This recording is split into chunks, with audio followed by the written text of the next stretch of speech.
YouTube. Oke. Oke, perhatikan. Bismillah.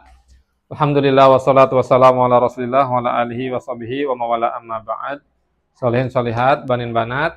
Perhatikan ya. Kita membahas tentang tauhid asma wa sifat. Sebelumnya sudah kita bahas pengertian dari tauhid asma wa sifat. Apa mengesahkan Allah di dalam nama-nama dan sifat-sifat Allah Subhanahu wa ta'ala. Bahwa kita menetapkan untuk Allah nama-nama dan sifat-sifat sesuai dengan apa yang ditetapkan oleh siapa? Allah dan Rasulnya. Artinya kita menetapkan nama dan sifat untuk Allah tidak boleh sembarangan. Harus sesuai dalil dari Al-Quran dan juga sunnah atau hadis Nabi Shallallahu Alaihi Wasallam. Ya, kalau Allah menyebutkan misalkan Ar-Rahim itu nama Allah, maka kita katakan Ar-Rahim adalah nama Allah. Dan ketika Allah menyebutkan bahwa Allah punya sifat rahmah kasih sayang, maka kita katakan Allah punya sifat rahmah kasih sayang. Dan juga Nabi SAW menyebutkan di dalam hadisnya bahwa Allah itu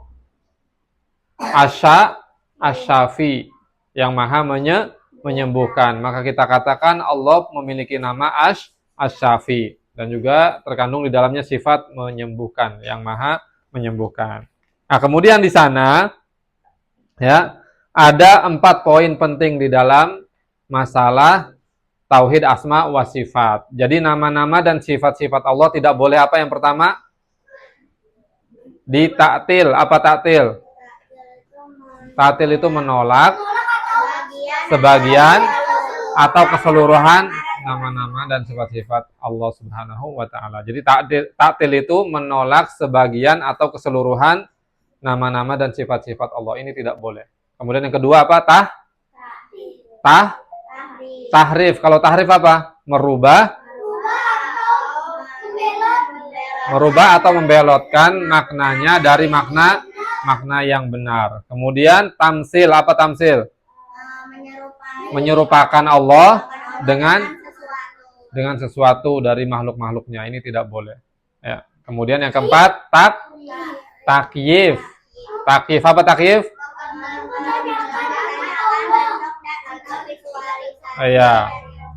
Mempertanyakan atau membayangkan, menggambarkan atau memvisualisasi bagaimana bentuk Allah. Ini tidak boleh. Jadi 4 hal ini, taktil, tahrif, tamsil, dan takyif, tidak boleh kita gunakan di dalam memahami asma dan sifat Allah Subhanahu wa ta'ala. Jadi nama-nama dan sifat-sifat Allah kita ambil ya sumbernya dari Al-Quran dan Sunnah, dan juga penjelasan dari para sahabat dan para ulama yang soleh.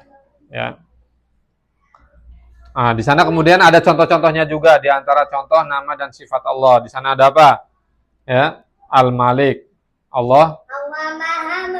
Allah yang maha merajai. Berarti Allah memiliki sifat ya merajai. Jadi segala sesuatu maka dirajai, dikuasai oleh siapa?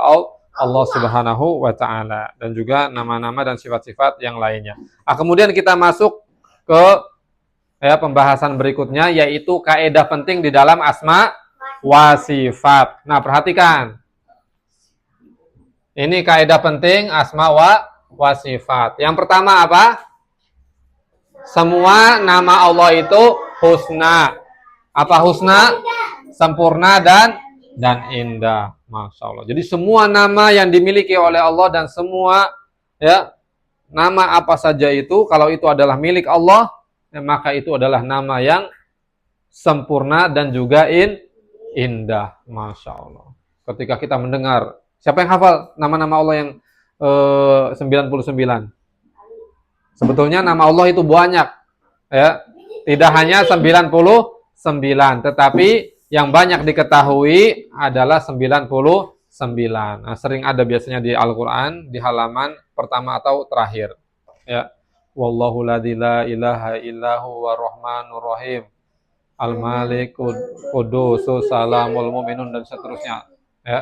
Nah, itu kalau kita membaca atau mendengar nama-nama Allah, maka kita yakini bahwa semua nama-nama Allah itu sempurna dan indah. Coba kita dengar nama Allah Ar-Rahim.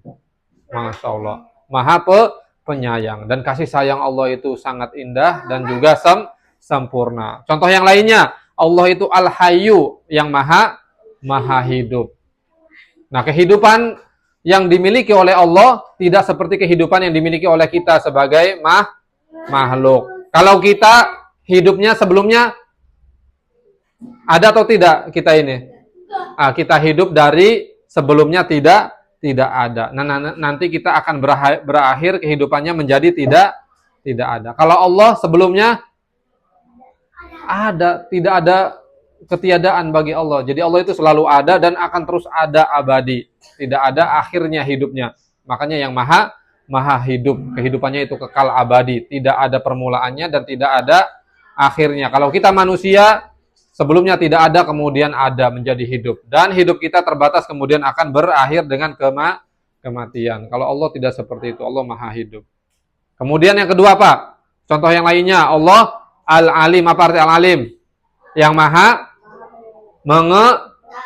perhatikan, yang maha mengetahui. Masya Allah. Kira-kira ilmu Allah, pengetahuan Allah sama nggak dengan kita manusia? Kalau manusia, dia mungkin profesor, mungkin doktor, mungkin orang pintar, ahli ilmu. Tapi kira-kira dia bisa lupa nggak? Bisa lupa. Bisa hilang nggak ilmunya dari dia? Bisa. Kalau tiba-tiba dia jadi gila, hilang ingatan. Atau kecelakaan, tiba-tiba dia hilang ingatan. Semua ilmunya jadi hilang. Atau karena tua. Biasanya kalau orang sudah tua, pikun, lupa sama ilmu yang dia punya. Nah, itu manusia. Setinggi-tingginya manusia ilmunya, pasti ada masa-masa dia lupa. Tapi Allah maha tahu, ya. Allah memiliki ilmu yang sangat luas. Kira-kira Allah lupa atau tidak? Tidak. Allah tidak akan pernah lupa. Jadi ilmunya sangat sempurna, ya, dan sangat indah. Kemudian berikutnya, kalau tadi semua nama Allah itu husna, artinya sempurna dan indah. Kemudian yang kaidah yang kedua, semua sifat Allah itu apa? Al-Ulya, tinggi. Artinya apa? Penuh pujian dan pintar, barakallahu fikum. Jadi sifat Allah itu penuh dengan pujian tanpa ada kekurangan. Jadi Allah itu maha penyayang, punya kasih sayang, terus punya cinta yang luar biasa, punya pengampunan, terus punya apa lagi? Sifat apa lagi yang dimiliki oleh Allah? Maha memberi rezeki, maha dermawan, Masya Allah, luar biasa. Ya. Dan semua itu sifat-sifat yang terpuji, yang dimiliki oleh siapa? Allah, tanpa ada kekurangannya. Kalau kita manusia, punya nggak kita sifat-sifat yang mulia? Punya pasti. Ada nggak di antara kita manusia yang dermawan, rajin berbagi, senang berbagi? Ada tidak? Ada. Tapi apakah bisa dia terus-menerus berbagi terus? Tidak. Ada masa-masa mungkin dia sehari 2 hari pelit, menahan hartanya karena mungkin ada kebutuhan yang lain. Tetapi Allah tidak pernah. Selalu membentangkan, ya, rezekinya kepada siapa saja yang Allah kehendaki. Tuh. Dan semua makhluk disayang oleh siapa? Allah Subhanahu wa ta'ala. Apalagi orang yang beriman, lebih tinggi lagi, ya, kasih sayang Allah kepada orang-orang yang beriman. Terus yang ketiga apa kaidahnya? Penetapan nama dan sifat Allah dengan dalil. Maksudnya apa dalilnya? Al-Quran dan Sunnah. Tidak boleh ngasih kepada Allah nama atau sifat secara sembarangan, ya. Misalkan ngasih nama apa ke Allah? The King misalkan, ya. Kita nggak mau nyebutnya Al-Malik, maunya The King aja biar keren, ya. Allah itu The King, raja, ya bener sama raja, tapi sebut Al-Malik saja, jangan diganti dengan yang lain. Al-Malik, ya, yang maha merajai. Ya, sesuai dengan di dalam Al-Quran dan hadis, ya. Kalau Allah menyebutkan Al-Malik, berarti kita sebut Al-Malik. Jangan dirubah dengan nama-nama yang lain. Atau dengan nama kita sendiri, misalkan seperti kita ke teman, tidak boleh, ya. Allah, kita sebut, kita kasih nama untuk Allah, yuk, namanya bos misalkan. Si bos, kita dipanggil oleh si bos. Tidak pantas seperti itu, ya. Memang Allah Subhanahu wa ta'ala bos di antara para para bos. Tapi kita tidak boleh kemudian menyematkan nama bos ini kepada Allah, tidak ada. Ya. Kemudian yang berikutnya apa? Bab sifat lebih luas dari bab nama.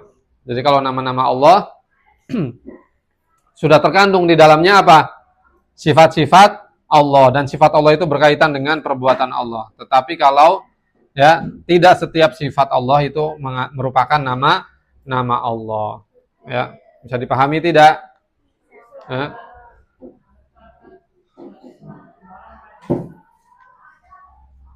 Nah, contohnya Allah Subhanahu wa taala itu nanti pada hari kiamat akan datang. Wajaa rabbuka wal malaku sofan sofa. Allah dan para malaikat akan datang. Ya. Semuanya berbaris-baris untuk menyidang para manusia dan juga para bangsa jin, semua nanti akan dihisab, disidang di hadapan siapa? Allah. Jadi Allah memiliki sifat di situ apa? Datang. Jadi Allah itu datang, tetapi tidak kemudian kita menyebut bahwa Allah itu punya nama maji kedatangan, tidak. Ya. Tapi sifatnya sifat datang. Jadi Allah itu datang. Kemudian juga di sepertiga malam, siapa yang pernah sholat tahajud? Masya Allah. Tahajud ya. Karena kata Nabi di setiap malam Allah itu turun kemana? Ke langit dunia. Jadi Allah itu punya sifat apa? Nuzulun, artinya bahasa Arabnya nuzulun, artinya apa? Nuzul itu turun. Tetapi kemudian kita tidak mengatakan Allah namanya An-Nazil, tidak. Tetapi punya sifat nuzul, turun. Kata Nabi Muhammad SAW, Allah itu kalau ya datang waktu sepertiga malam, Allah turun ke langit dunia. Subhanallah. Kemudian Allah Subhanahu wa taala memanggil-manggil. Hal min da'in fa'astajibulah. Ada tidak malam ini yang berdoa, aku ijabah. Wa hal min sa'ilin fa'utiyah. Ada tidak di malam ini yang meminta sesuatu kepadaku, pasti aku berikan. Wa hal min mustaghfirin fa'aghfirolah. Ada tidak malam ini yang mohon ampun kepadaku, pasti aku ampuni. Dan kata Nabi, itu ya terjadi setiap malam. Nah, maka sudah berapa malam kita lewati panggilan Allah, sapaan Allah. Ya, karena kita melewati tidak sholat tahajud. Padahal Allah turun ke langit dunia dan memanggil, menyapa. Mana hamba-hambaku yang berdoa? Mana hambaku yang meminta? Mana hambaku yang mohon ampun? Kita malah apa? Nyam. Meluk bantal. Ya, meluk guling. Bantalnya banjir iler. Ya, saking tenggelam dalam mimpi indah. Gitu. Ya. Sepertiga malam itu dimulainya kira-kira jam 2 malam atau jam 3 malam sampai waktu azan subuh. Itu waktu yang terbaik, sepertiga malam terakhir. Ya. Jadi bangun, pasang beker. Kalian punya jam beker atau kalian sudah punya handphone di rumah, pasang alarmnya. Ya. Jam 2.30 atau jam 3. Bunyi kring. Langsung bangun, alhamdulillah aku sholat wudu. Nikmat. Terus berdoa kepada Allah, ya Allah, ya Allah. Masya Allah, luar biasa kan? Nah, kemudian di sini kata Allah apa dalam surat Asy-Syu'ara, laisa kamitslihi syai'un wa huwas samiul basir. Tidak ada yang serupa dengan Allah dan Allah Maha mendengar, Maha melihat. Artinya kita tidak boleh menyerupakan nama dan sifat Allah itu dengan makhluknya. Ya, kita tetapkan bagi Allah apa yang Allah tetapkan untuk dirinya sendiri. Ya, Allah Maha mendengar. Allah menetapkan bahwa Allah itu mendengar. Maka kita katakan Allah Maha mendengar. Dan Allah menetapkan bahwa Allah itu Maha melihat. Maka kita katakan Allah itu Maha melihat. Tapi pendengaran dan penglihatan Allah sama atau tidak sama makhluk? Tidak sama. Kita tetapkan Allah Maha mendengar, Allah Maha melihat, tetapi pendengaran penglihatan Allah tidak sama dengan makhluknya. Begitu pula sifat-sifat ya atau nama-nama Allah yang lainnya. Ya, seperti itu. Paham? Ada berapa kaidah memahami asma wa sifat? 4. Yang pertama, semua nama Allah itu al-husna. Apa arti al-husna? Sempurna dan indah. Pintar, barakallahu fikum. Yang kedua, semua sifat Allah itu al-ulya. Apa arti al-ulya? Hah? Penuh pujian tanpa ada kekurangan. Barakallahu fikum. Yang ketiga, nah, penetapan nama dan sifat Allah itu dengan dalil, yaitu Al-Quran dan Sunnah atau hadis. Yang keempat terakhir, bab sifat lebih luas daripada bab nama Allah. Ya, karena semua nama-nama Allah mengandung di dalamnya sifat, dan sifat itu berkaitan dengan semua perbuatan Allah. Tetapi tidak semua sifat-sifat Allah kemudian mengandung di situ ada nama Allah. Sudah tadi dijelaskan. Oke, sudah dipahami? Oke, barakallahu fikum jami'an. Silakan, ada yang bertanya? Tanya yang banyak.